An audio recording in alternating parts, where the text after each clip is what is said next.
सच्ची भक्ति। बहुत पुरानी बात है कि एक ग्वाला रोज गायों को चराने गांव से बाहर जंगल में जाया करता था। जंगल में एक संत का आश्रम था। वहां संत रोज तप ध्यान मंत्र जाप करते थे। ग्वाला रोज संत को देखता तो उसे समझ नहीं आता था कि यह संत यह सब क्यों करते हैं, क्योंकि ग्वाले की उम्र बहुत कम थी। संत के इन कर्मों को समझने के लिए वह आश्रम में पहुंचा और संत से पूछा कि आप रोज यह सब क्या करते हो। संत ने बताया कि मैं भगवान को पाने के लिए भक्ति करता हूँ।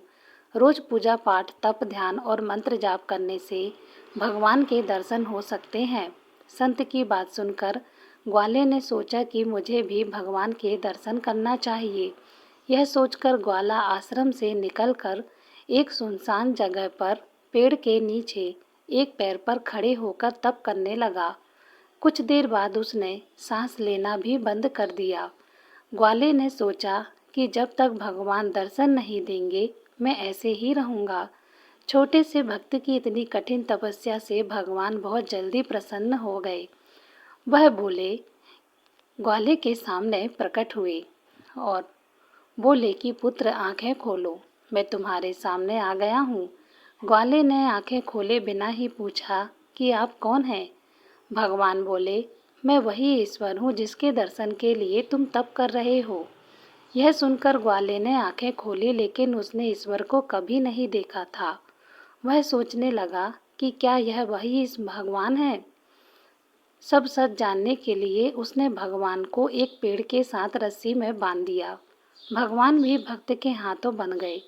ग्वाला तुरंत दौड़कर उस संत के आश्रम में पहुंच गया और पूरी बात बता दी। संत यह सब सुनकर हैरान थे। वह भी तुरंत ही ग्वाले के साथ उस जगह पर पहुंच गए। संत उस पेड़ के पास पहुंचे तो वहां कोई दिखाई नहीं दिया। भगवान सिर्फ ग्वाले को दिखाई दे रहे थे। संत ने बताया कि मुझे तो वहां कोई नहीं दिखाई दे रहा है। तो ग्वाले ने भगवान से इसकी वजह पूछी। भगवान ने कहा कि मैं ही इंसानों को दर्शन देता हूँ जो निस्वार्थ भाव से मेरी भक्ति करते हैं। जिन लोगों के मन में कपट स्वार्थ लालच होता है उन्हें मैं नहीं दिखाई देता।